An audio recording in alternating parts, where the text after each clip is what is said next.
Hello नमस्कार, मी अन्वी स्वागत करते तुमचं माझ्या आजच्या एका नवीन ब्लॉगमध्ये। तर आज आहे रक्षाबंधन। तर सर्वप्रथम सगळ्यांना रक्षाबंधन आणि नारळी पौर्णिमेच्या खूप साऱ्या शुभेच्छा। तर आज अद्वैतच्या बहिणी सगळ्या रक्षाबंधनसाठी येणार होत्या, त्यामुळे त्यांच्यासाठी काही ना काही बनवायचं चालू होतं। तर सगळ्यात पहिली मी ओल्या नारळाची करंजी बनवली। मग त्यासाठी मी इथं सगळं आधी खोबरं वगैरे खोवून घेत होते। लवकर सगळं आवरून घेतलं, कारण पुढे स्वयंपाक पण करायचा होता, सोमवार होता, उपवास होता। त्यामुळे आधी ह्या सगळ्या गोष्टी म्हटलं पटपट करून घ्याव्या, कारण नंतर मुलं आली की फार गडबड होते आणि लहान मुलं म्हटली की जरा असतंच। त्यामुळे त्याच्या दीदी वगैरे पण येणार होत्या, त्यामुळे सगळं म्हटलं आधी पटपट आवरून घ्यावं, थोडा वेळ त्यांच्याशी पण घालवता येतो। त्यात सध्या वातावरण एवढं खराब झालेलं आहे की पावसाळा असून सुद्धा प्रचंड ऊन आहे आणि इतकं गरम होतं, इतका त्रास होतो ह्या गरमीचा, बापरे। प्लीज सगळ्यांनी याची काळजी घ्या। त्यानंतर मी ते गूळ वगैरे पण किसून घेतलं, पटपट सगळं आवरलं।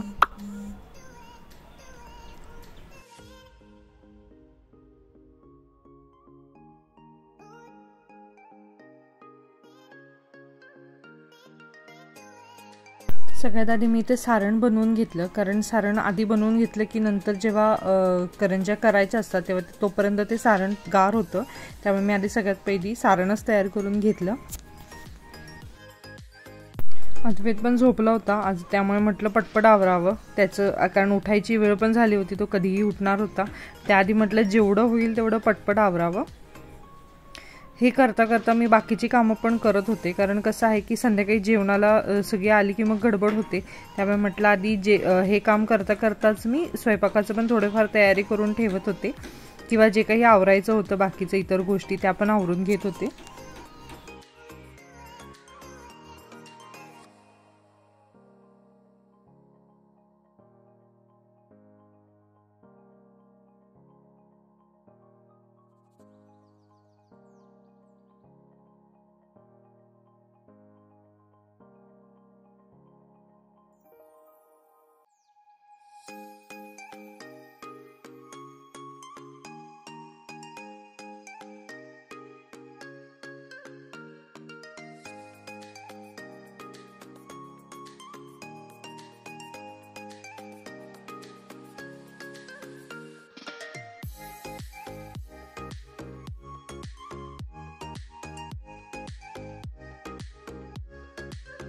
इथे माझं सारण बनवून तयार आहे, आणि सारण मी थोडंसं म्हणजे असं घट्टसरच बनवलेलं आहे। जास्त गूळ घातलं तर कसं होतं की जेव्हा आपण नारळाची करंजी खातो तेव्हा ती जो काही गुळाचा रस असतो तो बाहेर येतो।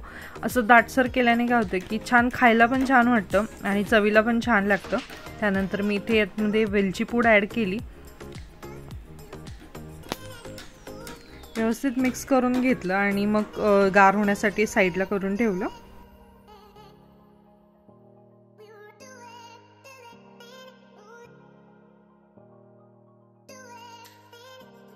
सारण जोपर्यंत गार होतं तोपर्यंत म्हटलं कणिक पण मळून घ्यावं। तर मी कणिकेचं जे आहे त्यासाठी मी थोडासा मैदा आणि थोडा गव्हाचं पीठ आणि अगदी 2 चमचे होईल असं मी रवा इथं मिक्स केला। रवा का, कारण रवा घातल्याने काय होतं की ती बाहेरचं जे आवरण आहे त्याला टेक्स्चर खूप छान येतं, अशी खुसखुशीत होते आपली करंजी। त्यामुळे मी यामध्ये थोडासा अगदी किंचित म्हणजे 2 वाटी मैदा घेतला, 1 वाटी गव्हाचं पीठ आणि अगदी 2 चमचे होतील एवढं मी रवा यामध्ये ॲड केला। त्यानंतर मीठ घातलं, तसंच मी यामध्ये तेल ॲड केलं आणि छान मळून घेतलं मी पीठ। आणि पीठसुद्धा आपल्याला ना असं घट्टसरच मळायचं आहे, अगदी सॉफ्ट मळायचं नाही आहे। जरासं म्हणजे मी दाखवते तुम्हाला कसं बनवलं आहे, तशा पद्धतीने आपल्याला ते कणिक मळून घ्यायचं आहे। त्यामुळे छान करंजी खुसखुशीतच होते, नक्की ट्राय करा अशा पद्धतीने।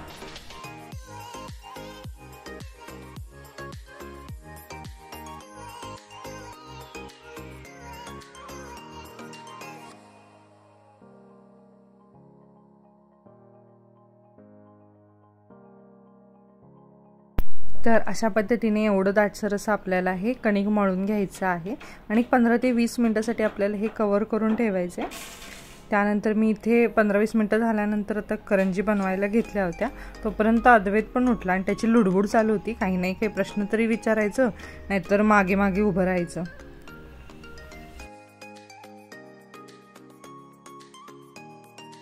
काम तर करायचं होतं, नाहीतर वेळ होतो, त्यामुळे मग त्याला इथे बसवलं आणि त्याला खेळण्यासाठी भांडीच दिली, कारण त्याचं जास्त मन त्यामध्येच रमतं. त्याला बरं वाटतं जर मी, तो सारखा विचारत असतो आई मी मदत करू का वगैरे. त्याचं काही नाही काही असं की आईला मदत करायची आहे, जरी केर मारायचं म्हटलं तरी तो झाडू घेऊन वगैरे येतो. अशा बऱ्याच गोष्टी आहेत. तो म्हणजे सतत मला विचारत असतो आई हे मी करू का, मी ते करू का. मग त्याला तात्पुरता जोपर्यंत माझं हे सगळं होत नाही तोपर्यंत म्हटलं त्याला पण असंच काहीतरी करायला द्यावं. त्यामुळे त्याला कढई आणि एक झारा दिला होता. तो बसला होता आपलं आपलं काहीतरी करत, आणि गप्पा पण त्याच्या तशाच चालू होत्या. सतत कॉन्स्टंट काहीतरी विचारत राहणं, एखादा प्रश्न काही वेगळं वाटलं तर ते सतत विचारणं हे त्याचं चालूच असतं. अद्वैतसोबत बोलता बोलता माझी कामं पण करत होते मी, कारण त्याच्याकडे पण लक्ष देणं गरजेचं आहे. कारण त्याला जर एकट्यालाच बाहेर सोडलं तर तो काही नाही काही पराक्रम करतोच. त्यामुळे त्याला म्हटलं इथेच बसून त्याच्याशी गप्पा मारत मारतच मी माझी कामं करत होते.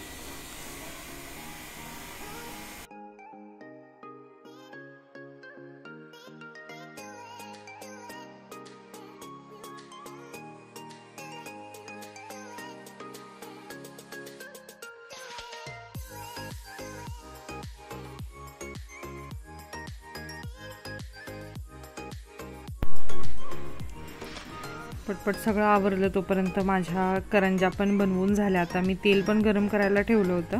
अशा अगदी छोट्या साईजमध्येच बनवल्या मी, अगदी पण मोठ्या अशा बनवल्या नव्हत्या.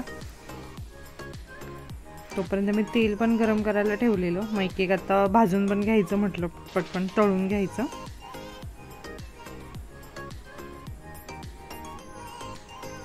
आणि मंद आचेवर तळायचं, म्हणजे काय होतं की एक छान खुसखुशीत होतात.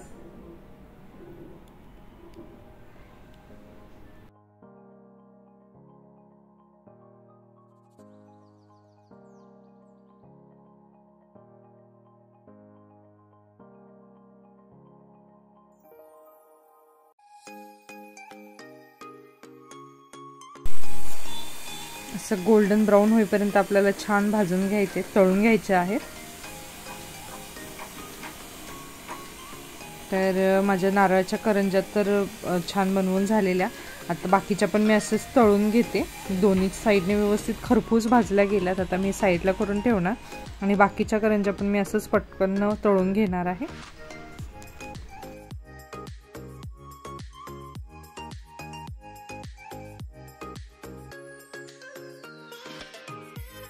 मस्त खमंग अशा ओल्या नारळाच्या करंज्या बनवून तयार आहेत. पाहू शकता किती छान खुसखुशीत अशा भाजल्या गेलेल्या आहेत.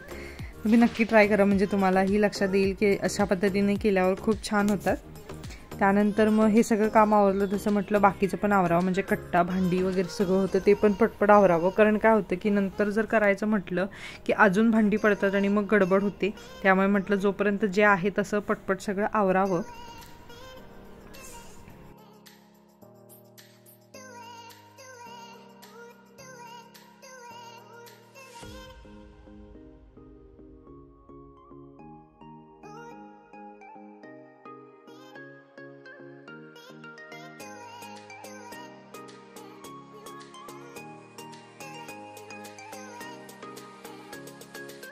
किचनमधलं सगळं काम आवरलं. त्यानंतर मी पण फ्रेश झाले पटपट, आणि सगळ्यात पहिली आधी ताट तयार करून घेतलं ओवाळण्यासाठी. तोपर्यंत साक्षी आणि आराध्य पण आली होती. त्यांना दोघांना पाहून हा एवढा खुश झालेला की त्यांना सगळी खेळणी काढून आपले टेडी काढून सगळं दाखवण्याचं चालू होतं. त्यानंतर म्हटलं आधी तुम्ही रक्षाबंधन करून घ्या, कारण त्यांना पुढे पण बाहेर जायचं होतं. त्यामुळे दोघांनी पटपट त्याला ओवाळलं, राखी वगैरे बांधली. सगळ्यात महत्त्वाचं म्हणजे तो एका ठिकाणी शांत बसला हेच जास्त होतं आमच्यासाठी.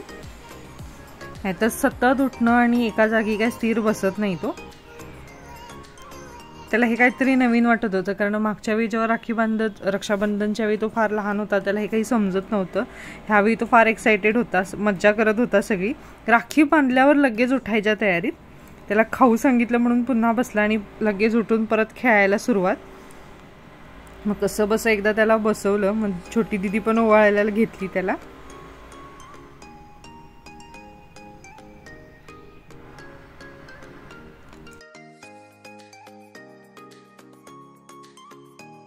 इथे पण नुसती बडबड चालू होती की हे काय आहे, हे कसं बांधलं, का बांधलं, काय आहे, सारखं विचारणं चालू होतं त्याचं.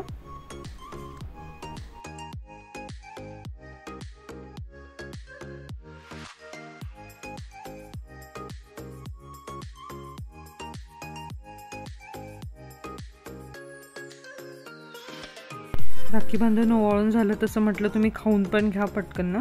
तो त्यांच्याबरोबर खेळत बसलेला, त्याला खेळायचं होतं, मजा चालू होती त्याची, काहीतरी जादू करून दाखवणं आणि आहे शोधून दाखवलं असं सांगणं असं चालू होतं. छान खेळला, बराच वेळ खेळला. तोपर्यंत घरी शुभ्रा पण आली. तिला पण म्हटलं तू पण लगेच ओवाळून घे, कारण कसं होतं तो एका जागी आहे शांत तोपर्यंत तो करून घेईल, नाहीतर मग नंतर ऐकणार नव्हता.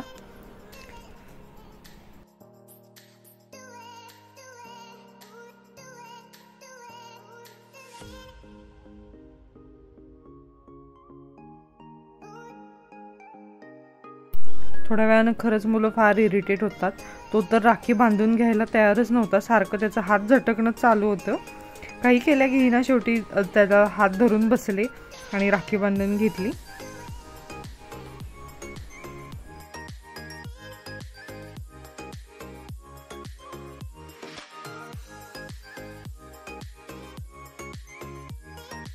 खूप मजा मस्ती केली, धमाल केली सगळ्यांनी मिळून, खूप छान वाटलं.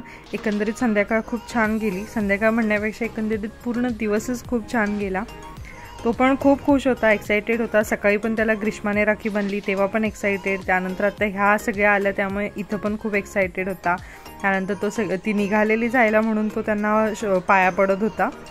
आणि त्यात पण त्याचे नखरे चालू होते की मुद्दाम हळू जाणं किंवा काय, असं सगळं चालू होतं त्याचं.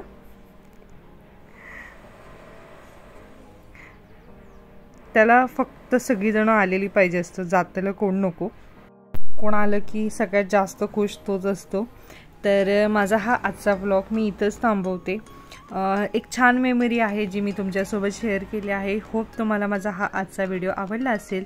प्लीज आवडला असेल तर चॅनलला लाईक शेअर सबस्क्राईब करायला विसरू नका. सोबत बेल आयकॉन क्लिक करा म्हणजे माझ्या येणाऱ्या प्रत्येक व्हिडिओचं नोटिफिकेशन तुम्हाला मिळत राहील. धन्यवाद.